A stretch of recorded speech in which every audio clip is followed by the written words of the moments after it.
નમસ્કાર ખેડૂત મિત્રો, સ્વાગત છે તમારું રામેશ્વર નર્સરીમાં. મિત્રો, ખેડૂતનો આગ્રહ એવો હોય કે બેગની અંદરથી કલમ ઉપાડીને ડાયરેક્ટ લઈ જવાનું, પણ રામેશ્વર નર્સરી ખેડૂતને એવો આગ્રહ કરે કે બેગની અંદરથી સીધી રામેશ્વર નર્સરીની અંદર સેટ થાય કલમ તો વધારે સરળ રહે. એનું કારણ છે કે કલમને બેડમાંથી કઢાવો એટલે તેના મૂળિયાનું કટિંગ થાય. હવે કલમને 5 થી 6 કલાકની અંદર પાણી આપો તો તેની ક્વોલિટી અને ગુણવત્તા જળવાઈ રહે. માટે ખેડૂતને એવો આગ્રહ છે કે હંમેશા ક્યાંયથી પણ કલમ લે તો તે નર્સરીની અંદર સેટ કરીને અને કલમ લેવાનો આગ્રહ રાખવો.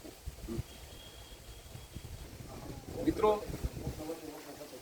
દાખલા તરીકે આજુબાજુના ખેડૂત હોય તો વાત એક જુદી છે, કારણ કે 25-50 કિલોમીટરની અંતરે કોઈ ખેડૂત કલમ લઈ ગયો હોય તો એને 24 કલાકની અંદર પાણી મળી જાય. પણ 300 કિલોમીટર, 400 કિલોમીટર, 1000 કિલોમીટર એમ કલમ દૂર સુધી જતી હોય.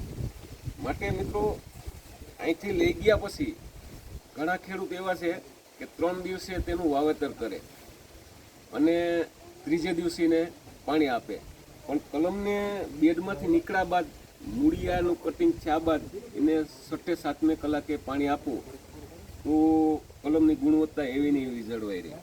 માટે મિત્રો, રામેશ્વર નર્સરીની અંદર હંમેશા એવો આગ્રહ છે કે કલમ સેટ કરી અને લઈ જાય.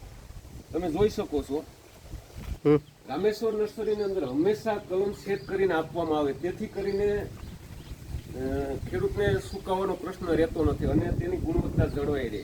મિત્રો, રામેશ્વર નર્સરીની અંદર 10,000 કલમ સેટ કરવાની કેપેસિટી છે. આવી રીતના 3 ડમ છે, જેથી કરીને મિત્રો હંમેશા કલમ સેટ કરીને કલમ લેવાનો આગ્રહ રાખો.